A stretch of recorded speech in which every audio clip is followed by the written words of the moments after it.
So hello, welcome and welcome back to my channel again. आणि आज मी quick video बनवते कारण माझं आज शूट आहे आणि त्या शूटसाठी मला रेडी व्हायचं आहे आणि ॲट एनी कॉस्ट मला 1:30 वाजेपर्यंत पोहोचायचं आहे. सो एकदम असा क्विक व्हिडिओ असेल हा वाला, कारण खूप जास्त टाइम झालाय आणि मला ॲक्च्युली उठायला लेट झाला, त्याच्यामुळे सगळ्याच गोष्टी late late late late late होत चाललेल्या आहेत.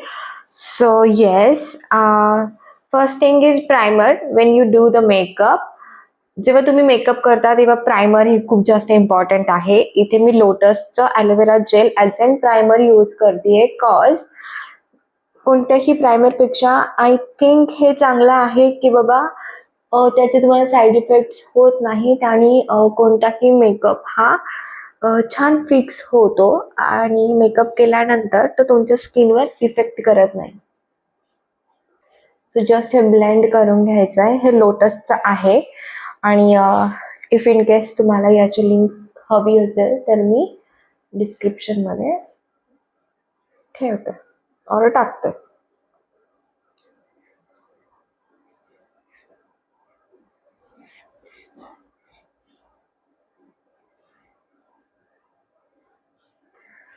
कारण प्रत्येक वेळी खूप जास्त गडबड होते कोणताही मेकअप जर तुम्हाला करायचा असेल तर त्यासाठी प्रॉपर टाइम हवा. मी हेअर्स ट्राय करून घेते कारण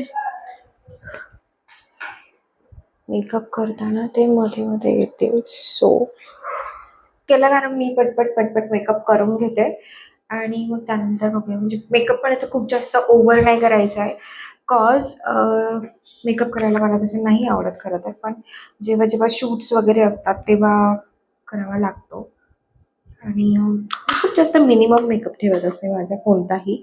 as an primer as an foundation म्हणून मी मॅक्स स्टुडिओचा यूज करते फाउंडेशन, विच शेड आहे NC20. मी फ्रंट कॅमेराने शूट करते म्हणून तुम्हाला त्याचे दिसणार नाही आहे.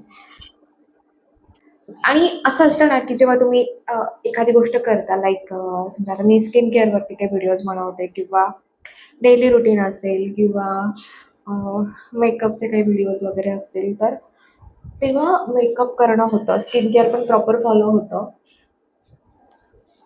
म्हणजे दोन्ही पण गोष्टी होतात, म्हणजे व्हिडिओज पण होतात आणि त्यानंतर हे पण. आता माझ्याकडे हा मेकअपचा जो ब्रश आहे तो खूप जास्त भारी आहे. लाईक मी हा ऑफलाईन परचेस केला होता.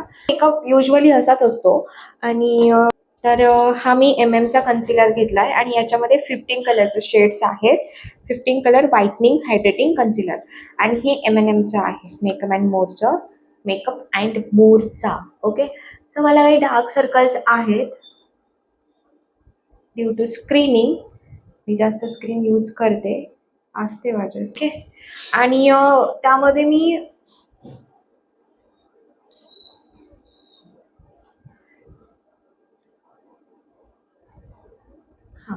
मी इथे कन्सिलर सुद्धा लगेच अप्लाय केलंय, कारण याचं कारण असं आहे की मी एकत्रच ते ब्लेंड करणार आहे, कारण वेगवेगळा एवढा टाइम नाही आहे वेगवेगळ्या गोष्टी हे करायला.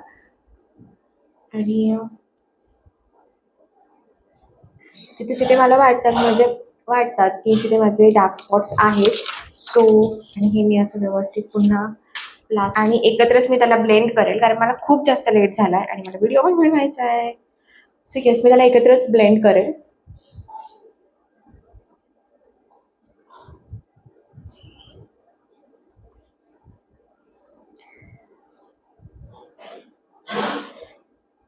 मी जास्त मेकअप न करण्याचं कारण, जेव्हा शूट असतं ना तेव्हा आपण ऑलरेडी कॅमेराज यूज करतो आणि त्याच्यामध्ये ऑलरेडी लाईटमुळे किंवा एडिटिंगमध्ये गोष्टी होऊन जातात कव्हरअप.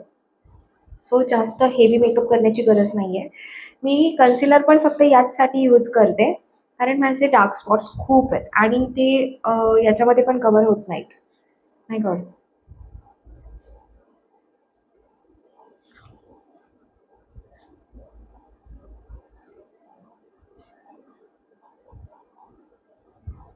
मी यासाठी यूज करते कारण ब्रशने लवकर ब्लेंड होतं ॲज कम्पेअर टू स्पंज जेव्हा आपण यूज करतो त्याच्यापेक्षा हे कधी पण बेटर आहे, कारण त्याचा एक रिझन आहे, इझिली ब्लेंड होतं आणि प्रॉपर ब्लेंड होतं, कुठेच असं दिसत नाही, केकी मेकअप दिसत नाही. त्यानंतर खरं सांगायचं झालं तर इझी, म्हणजे जे बिगिनर्स आहेत, ओके, जे बिगिनर आहेत, जे आता कुठे मेकअप वगैरे करायला स्टार्ट करता आहेत, जे आता कुठे मेकअप करायला शिकता आहात ना, तर मी त्यांच्यासाठी ब्रश यूज करा, कारण त्याला लवकर ब्लेंड होतं, प्रॉपर ब्लेंड होतं, जास्त केकी मेकअप वाटत नाही आणि केकी मेकअप करू पण नाही. Okay, that's it. आता पावडर कोणती यूज करायची, तर तुम्ही कोणतीही यूज करू शकता जी तुम्हाला सूट होते. तर मी इथे कलर बारचा यूज केलेला आहे. तुमचं फिट मीचं माझं ब्लशर आहे, जे मी मोस्टली यूज करते. ते पण डब्ल्यू शेपमध्ये करायचा. ओके, इथून असं आणि असं एक वेळी काही ना काही नवीन शिकायला मिळतं. सो थिंक एकच मिनिट ब्लेंड प्रॉपर करते. हायलायटर जे आपल्या इथे चिकबोन्स आहेत, नोज, त्यानंतर मी आयलॅश आणि आयलायनर यूज करते, पण मी मिररमध्ये जाते आणि पटकन येते, कारण इथे ते चुकणार आहे. Good to go. आणि छानशी बिंदी मी अगदी नंतर लावते, कारण मी पटकन रेडी होऊन येते. Okay, so stay tuned.